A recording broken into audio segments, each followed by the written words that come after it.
கோவை மாநகராட்சி கூட்டத்தில் திமுக, அதிமுக பெண் கவுன்சிலர்களுக்கிடையே அடிதடி தகராறு ஏற்பட்டுள்ளது. கூடுதல் தகவல்களை தருகிறார் எமது செய்தியாளர் நேசராஜ். இது தொடர்பான முழு விவரங்கள் என்ன? வணக்கம். கோவை டவுன் பகுதியில் உள்ள மாநகராட்சி விக்டோரியா ஹாலில் சாதாரண மாமன்ற கூட்டம் ரங்கநாயகி தலைமையில் நடைபெற்று வருகிறது.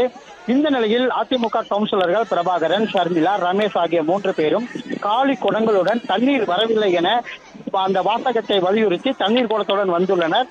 அதே போல கம்யூனிஸ்ட் கட்சியினர் சின்னவேடம்பட்டி ஏரிக்கு அருகில் சுத்திகரிப்பு செய்ய வேண்டாம் என பலகையை ஏந்தி ஆர்ப்பாட்டத்தில் ஈடுபட்டனர்.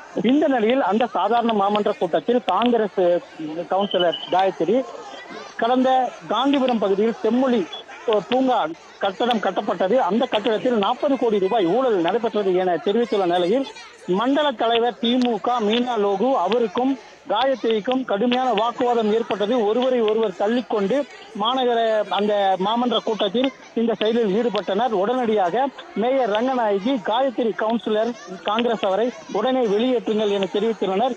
இதனால் அதிமுக, திமுக, காங்கிரஸ் உள்ளிட்ட பல்வேறு கவுன்சிலர்களும் தகராறில் ஈடுபட்டு வருகின்றனர். இந்த மேயர் ரங்கநாயகி மற்றும் ஆணையாளர் இந்த சேர் முன்பாக அவர்கள் வாக்குவாதத்தில் ஈடுபட்டு வருகின்றனர். தற்பொழுது ஒரு சிறு பரபரப்பான சூழ்நிலையே இந்த மாநகராட்சி மாமன்ற கூட்டத்தில் நடைபெற்று வருவது குறிப்பிடத்தக்கது.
மற்றும் ஆப் ஸ்டோரில் இருந்து பாலிமர் செயலியை QR கோடு மூலம் பதிவிறக்கம் செய்யுங்கள்.